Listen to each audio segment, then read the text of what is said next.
पवित्र शास्त्र लोगन के बीच में परमेश्वर की खास कामन के बारे में बतावेला, जीवन की परमेश्वर के बारे में जाने बदे जरूरी है। TWR द्वारा प्रस्तुत कार्यक्रम जिंदगी की राह का यह उद्देश्य है कि आप सबन के परमेश्वर की मार्ग में आगे बढ़े में मदद करे और जिंदगी का मार्गदर्शन करे।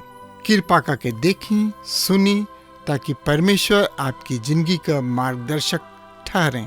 प्रिय श्रोता, व्यवस्था विवरण के 6वां अध्याय के विषय भी प्रेम तथा आज्ञा पालन है। हम वो सब के विषय में दोबारा से पढ़ रहा बानी, जौन की निर्गमन के किताब में परमेश्वर पिता अपना दास मूसा के सबके आज्ञा पालन करे खातिर दिले। और जैसे कि हम व्यवस्था विवरण के किताब के अध्ययन में अब तक देख चुकल बानी कि ये किताब के मुख्य विषय है प्रेम तथा आज्ञाकारिता। श्रोता, कदापि ना है रहुआ ऐसन विचारे के भूल मत करें। व्यवस्था में परमेश्वर के प्रेम व्यवस्था द्वारा व्यक्त होला। व्यवस्था तथा नियम के महान सिद्धांत प्रेम है। व्यवस्था अर्थात नियम के सिद्धांत प्यार है। ऐसे व्यवस्था विवरण की किताब में सुसमाचार के सिद्धांत के व्यक्त कइले बाड़े कि परमेश्वर जगत से ऐसन प्रेम कइले कि उ आपन एकलौता बेटा दे दिले। मित्र, वो अपना बेटा और बेटी सब के खातिर, अपना मेहरारू खातिर, अपना परिवार में नियम बनावेलन। ए खातिर ना कि रउआ उनका से घृणा करिना, बल्कि ऐसे कि रउआ उनका से प्रेम करिना। नियम रउआ परिवार के प्रति राउर प्रेम व्यक्त करिना और परिवार के सदस्य उनकर पालन क के रउआ प्रति अपना प्रेम के बताइना। हम और रउआ आज्ञाकारिता के द्वारा परमेश्वर के प्रति खुद के प्रेम के व्यक्त करिना जा। प्रभु यीशु इस सिद्धांत के हमनी के सामने एह तरी से प्रस्तुत कैले, यदि तू हमरा से प्रेम करेला तो हमारा आज्ञा सब के पालन कर, मान और ओकरा अनुसार चला। प्रिय मित्र, आज भी ई एगो रासायनिक परीक्षण के समान बा। यदि हमनी के उनका से प्रेम करी तानी जा तो हमनी के उनका आज्ञा के पालन भी करी न जा। प्रेम के परिणाम आज्ञा पालन है और उद्धार एगो प्रेम बंधन है और ई इस तरी शुरू होता, हमनी के उनका से प्रेम करी न जा, काहे कि ऊ हमनी से पहले प्रेम कैलन। यूहन्ना पहल की पत्री 4 अध्याय के 19 पद प्रभु यीशु प्रेम के सबसे महान नियम के रूप में प्रस्तुत कैले। और तू अपना परमेश्वर के अपना संपूर्ण हृदय, आपन सब प्राण और आपन सब शक्ति से बढ़ के प्रेम कर। मित्र, सही में हमनी के आज्ञा पालन कइल हमनी के प्रेम के प्रकाशन तथा प्रगटीकरण है। हम देख रहल बानी कि आज्ञा पालन यदि शब्द से संबंधित बा। यदि तू हमार आज्ञा पालन कर, परमेश्वर में सुरक्षा के पूर्ण ध्यान राखल गइल बा। रउआ नया नियम में परमेश्वर के प्रेम के देख के आश्चर्य में पड़ सकतानी।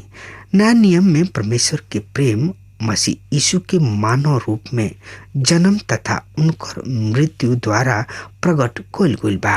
रोमियो 5 अध्याय के 8 पद में हम पढ़ी ना कि परमेश्वर अपना प्रेम के यह तरी प्रदर्शित कैले कि जब हमनी के पापी रही जा तब हमनी के खातिर मुअरले।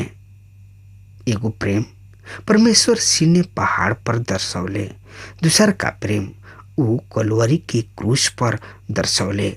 ऊ हमनी के सब कमजोरी दुर्बलता के अपना ऊपर ले लिहले, जौना से कि हमनी के दोबारा से परमेश्वर के समानता में हो जाए जा। मित्र, हमनी के उद्धार एगो प्रेम संबंध है।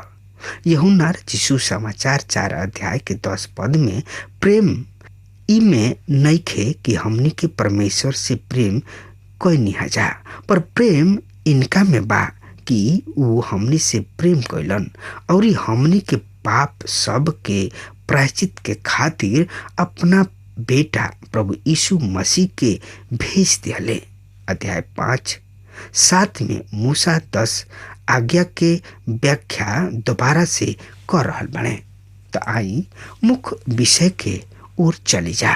तरवा हमरा संगे आपन पवित्र शास्त्र बाइबल निकाल लिहनी। हाँ, तो उनमें देखी व्यवस्था विवरण 6 अध्याय 1 पद से लेके 3 पद में एह तरी से बखान भइल बा। सुनी, ई ऊ आज्ञा सब और विधि सब तथा नियम है जेकरा के तोहार परमेश्वर यहोवा तोहरा के सिखावे खातिर आज्ञा देले बाणे कि तू एकरा अनुसार ओ देश में आचरण कर, जेकरा के अधिकार में करे खातिर जा रहल बाड़ा, जौना से कि तू अपना बेटा सब के तथा नाती पोता सहित अपना परमेश्वर यहोवा के भय मान सक और उनकर सब विधि तथा आज्ञा सब के जेकर आज्ञा हम दे रहल बानी जिंदगी भर मानत रह कि दीर्घायु हो सक। हे इस्राएल, सुन और एकरा के माने में चौकसी कर कि तोहार भला होखे तथा तोहार पूर्वज सब के परमेश्वर यहोवा के प्रतिज्ञा के अनुसार तोहार संख्या ओ देश में जहाँ दूध और मधु के धारा बहला बहुते बढ़ जाए। प्रिय मित्र, हम देख रहल बानी कि यहाँ मुख्य बल आज्ञा पालन पर दिहल गइल बा। संसार में 2 तरीके आदमी पावल जाले, एक तो परमेश्वर से प्रेम करलन, दूसर का घृणा और आदमी के दिल उनकर पालन या आज्ञा उल्लंघन के द्वारा जान लिहल जाला। प्रिय श्रोता, तरुआ हमरा संगे पढ़त चलत चली व्यवस्था विवरण के किताब 6 अध्याय के 4 पद से लेके 9 पद तक ध्यान से रुआ अपना पवित्र शास्त्र ग्रंथ में देखी।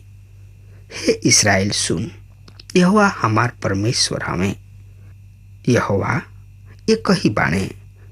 तू अपना परमेश्वर यहोवा से आपन सब मन, आपन सब प्राण तथा आपन सब शक्ति से प्रेम कर।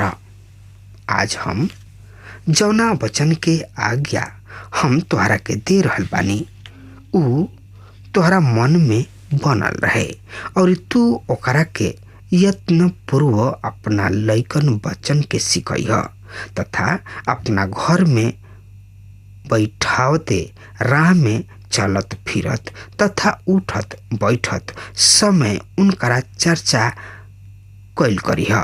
तू ओकरा के अपना हाथ पर चिन्ह स्वरूप बनिह तथा ओ तोहरा आँखी के बीच टीका के काम देव।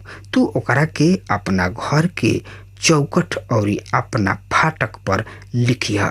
प्रिय श्रोता, संत पौलुस यही बात के इफिसियो 6 के 4 पद में एक तरी से बखान तथा कह रहल बड़े। हे सब पिता, अपना बाल बच्चन के क्रोध मत दिलावा, वरन प्रभु के शिक्षा और अनुशासन में उन्हीं के पालन पोषण कर।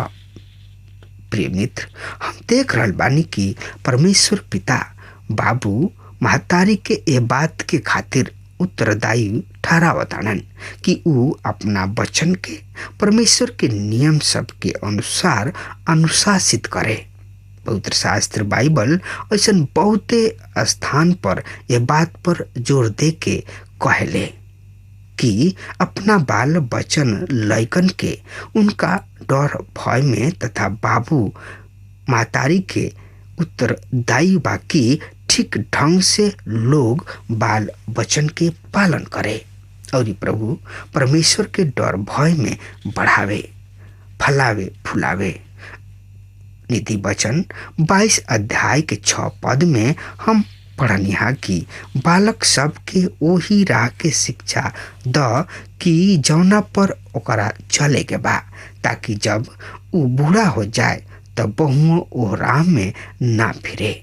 प्रिय मित्र, एकर मतलब ई नइखे कि रउआ अपना इच्छा के अनुसार ओकरा के ओह राह पर चलावे जौना के रउआ चाही, यानी कि दूसरा शब्द में एकरा के कहल जाए कि ओकरा के ओह राह पर चलावे जौना के रउआ चाहतानी। एकर मतलब ई बा कि परमेश्वर पिता जी की ने उनका खातिर एगो राह बा और रउआ के एह कार्य में परमेश्वर पिता के सहयोग देवे के चाही। एकर मतलब ई बा कि बाबू महतारी के परमेश्वर नजदीकी में रहल बहुते आवश्यकता बा, यानी कि जरूरी बा, जौना से कि उ अपना लइकन वचन सब के खातिर उचित निर्देश प्राप्त कर रहल बाड़े। फिर हम पढ़ रहल बानी कि परमेश्वर के वचन प्रतिक्षण उन्हीं के सामने राखल जाए। रउआ जानतानी कि आज मोड़ पर हर राह पर रउआ के सिगरेट, पान पराग, शराब तथा सेक्स से संबंधित किताब विज्ञापन बड़ा आकर्षित ढंग से देखे के मिलेला। इस संसार में घृणित किताब, विष तथा जहर के पुड़िया के सामान रउआ के प्रत्येक किताब के दुकानी पर मिलेला। एकरा अलावा टीवी के पर्दा रउआ आँखी के सामने ऐसन बहुते परीक्षा प्रस्तुत कइल जाला। युवा पीढ़ी एकरा और अतना तेज गति से एकरा पीछे भाग रहल बिया कि ई बर्बाद के हर एगो बर्बादी के कड़ी ह। ऐसे प्रभु परमेश्वर पिता चाहेलन कि उनकर प्रजा के उनकर वचन सिखावल जाए, जौना से कि हर एगो मोड़ पर प्रभु के वचन युवा पीढ़ी के स्वागत करे, उन लोग के नमस्कार करे। हम जानतानी कि आदमी के मन के झुकाव परमेश्वर के भूले के ओर अधिक रहेला। परमेश्वर अपना लोगन के दिहले की तो लोग कबहू मत भूला, विशेष तौर से उस समय जब वो प्रतिज्ञा के देश में प्रवेश करे के और आशीष के प्राप्त करस। ई एगो बहुते विचित्र बात बा कि जब केहू आदमी आशीषित होखेला तो उ उनका के भूला जाले। त श्रोता, और ज्यादा जानकारी खातिर वह हमरा संगे पढ़ी व्यवस्था विवरण की किताब 6 अध्याय के 10 पद से लेके 19 पद में हमने खातिर बहुते सुगर संदेश बा। तो सुनी यह पद में, तब ऐसन होई कि जब तोहार परमेश्वर यहोवा तोहरा के उद्देश में पहुँचई है जकरा के तू देवे के शपथ उ तोहार पूर्वज अर्थात इब्राहिम, इसहाक और याकूब से खैले रहन कि तोहरा के बड़ और भव्य नगर देव जौना के कि तू नइखा बनौले तथा बढ़िया बढ़िया पदार्थ से भरल पूरल घर देव जकरा के तू ना भरल तथा खोदल इनार द जौना के तू नइखा खोदले और दाग के बगीचा तथा जैतून के फेड़ द जौना के तू नइखा लगौले और तू जाके तृप्त हो चुका। तब आपन चौकसी करीह, कहीं ऐसा ना होखे कि तू परमेश्वर यहोवा के भूल जा जौन के तोहरा के मिस्र देश से अर्थात गुलामी के घर से निकाल ले आईनी। तू केवल अपना परमेश्वर यहोवा के भय मनिह, तू उनके आराधना करिह तथा उनके नाम से शपथ कहिह। तू जन्म देवता सबके अर्थात अपना चारू ओर के जाति सबके कोनो देवता के पीछे मत चलिह, काहे कि तोहार परमेश्वर यहोवा तोहरा बीच में बाणे जलन राखे वाला परमेश्वर हवन। अन्यथा तोहार परमेश्वर यहोवा के क्रोधाग्नि तोहरा विरुद्ध भड़क उठी और उ तोहरा पृथ्वी के सतह पर से मिटा डली हैं। और तू अपना परमेश्वर यहोवा की परीक्षा मत करिह, जैसे कि तू मस्सा में कोयले रह। तू अपना परमेश्वर यहोवा के आज्ञा सबके, उनका चेतावनी सबके तथा उनकर सबके जौना के आज्ञा उ दिले बाणे यत्न से पूरा करिह। तू उहे करिह जौन परमेश्वर यहोवा के नजर में उचित और अच्छा बा कि तोहार भला होखे, तथा तू उह उत्तम देश में जाके ओकरा के अपना अधिकार में कर सक, जकरा के देवे के शपथ यहोवा तोहरा पूर्वज सबके अपना सामने से खदेड़ सके, जैसे कि यहोवा कोयले बाणे। प्रिय श्रोता, इस संदेश रउआ और हमरा खातिर भी बा। आशीष तथा संपन्नता के समय अधिक भयंकर होला जब हम अपना सृष्टिकर्ता परमेश्वर से बड़ा सरलता से फिर सकी न जा। ऐसन व्यवस्था में हमनी के चौकस रहे के जरूरत बा। एकरा बारे में हमनी के पवित्र शास्त्र बाइबल चेतावनी देले। पहिल का चेतावनी है हमनी के परमेश्वर पिता के कहीं भूल ना जाई जा। दूसर का है हमनी के हरदम अपना परमेश्वर पिता के भय माने के चाहिए। तीसर का है हमनी के उनके आराधना करी जा। चौथ का है अन्य देवता सब के अर्थात अपना चारू ओर के जाति सब के कोनो देवता के पीछे ना होखे के चाहिए। पांचवा है कबहू अपना परमेश्वर के परीक्षा ना लेवे के चाहिए। छठवा है और हमनी के पिता परमेश्वर की आज्ञा, चेतावनी तथा विधि सब के यत्न के साथ पालन करे के चाहिए। अर्थात हमनी के उहे करे के चाहिए जवन की परमेश्वर की नजर में अच्छा बा, जौना से कि तोहार भला होखे। प्रिय मित्र, अपना अनेक लोगन के संपन्नता के कारण नाश होखल देखले होखब। ओकर कारण ई बा कि उ परमेश्वर के भूल जाले और उनका आशीष सब के भी भूल जाले। श्रोता, यही अध्याय के 13 और 16 पद सब के हमनी के प्रभु यीशु मसीह भी अपना परीक्षा के समय प्रयोग कैले, जकरा के रउआ लूका 4 अध्याय के 8 से 12 पद में देख सकतानी। ऐसे ई कहल कोनो आश्चर्य के बात नहीं खे कि शैतान व्यवस्था विवरण के किताब से घृणा करला और हानि पहुंचावे की कोशिश भी करला।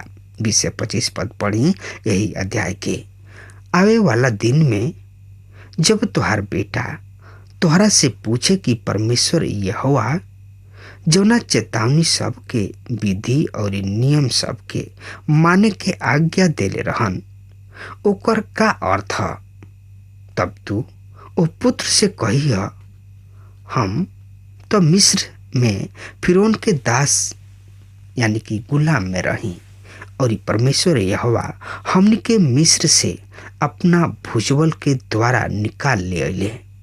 फिर यहोवा फिरौन तथा उनकर सब घराना के विरुद्ध बड़ बड़ तथा भयानक चिन्ह और चमत्कार हमरा आँखी के सामने देखौले और उ हमनी के वहाँ से निकाल ले अले कि हमनी के उह देश में प्रवेश करा के ओकरा के हमनी के देश जेकर शपथ ऊ हमरा पूर्वज सबसे खैले रहन।